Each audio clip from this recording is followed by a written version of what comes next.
বিরাট কোহলি এখন আলোচনার কেন্দ্রবিন্দুতে। আসলে চলতি আইপিএলের ৩৬তম ম্যাচে বিরাটের আউট এখন বিতর্কের আকার ধারণ করেছে। কলকাতা নাইট রাইডার্সের বিপক্ষে ম্যাচে রয়্যাল চ্যালেঞ্জার্স ব্যাঙ্গালোরের তারকা ব্যাটার একটি বিতর্কিত বলে আউট হন, যা সোশ্যাল মিডিয়া এবং ক্রিকেট বিশ্বে তোলপাড় সৃষ্টি করেছে। রবিবার কলকাতার ফাস্ট বোলার হর্ষিত রানা একটি ফুল টস বল কোহলিকে দেন। কোহলি সেই বল কিছুটা এগিয়ে খেলতে গেলে ক্যাচ আউট হন। আম্পায়ার তাকে আউট ঘোষণা করেন। কোহলি রিভিউ নিলেও সিদ্ধান্ত বদলায়নি। তবে এখন অনেকেই মনে করছেন কোহলিকে ভুলভাবে আউট দেওয়া হয়েছে। কিন্তু লক্ষণীয় বিষয় হল, কোহলি যখন রিভিউ নেন তখন প্রযুক্তির মাধ্যমে সিদ্ধান্ত নেওয়া হয়। বিরাটের এই আউট নিয়ে মুখ খুলেছেন প্রাক্তন খেলোয়াড়রা। এর মধ্যে মোহাম্মদ কাইফ বলেন, বিরাট কোহলিকে আউট দেওয়াটা আমার মতে ভুল সিদ্ধান্ত ছিল। ব্যাটে আঘাত করার সময় যদি বলের উচ্চতা কোমরের উপরে হয় তাহলে তাকে নো বল বলা উচিত। আমার এটাও মনে হয়েছে যে বল ট্র্যাকিংয়ের সময় বলটি খুব দ্রুত নিচের দিকে যায়।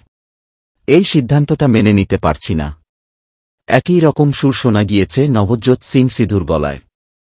তিনি বলেন, আমি ভারাক্রান্ত হৃদয়ে বলছি যে বিরাট কোহলি আউট ছিলেন না।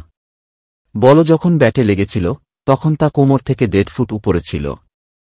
আমি জোর গলায় বলি যে বিরাট কোহলি আউট ছিলেন না। সেটি ছিল নো বল।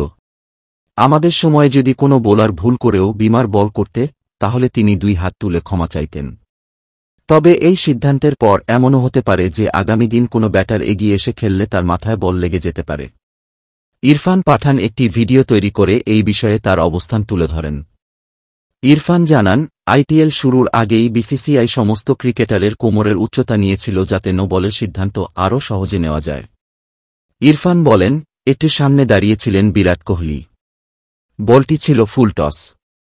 এই বলটি যদি দ্রুত হতো তাহলে সেটি তার কোমরের উপর দিয়ে চলে যেত।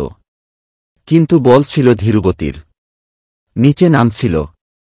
বল যেখানে ব্যাটে লেগেছে সব ফ্যানেরই মনে হয়েছে কোমরের ওপর দিয়ে যেত। কিন্তু যে বল নিচে নামছিল, বিরাট পপিং ক্রিজ থাকলে বল কোহলির কোমরের নিচ দিয়ে চলে যেত। মানে এটা একটা লিগ্যাল ডেলিভারি হতো। তাই আমার মতে এই বলটা ঠিক ছিল।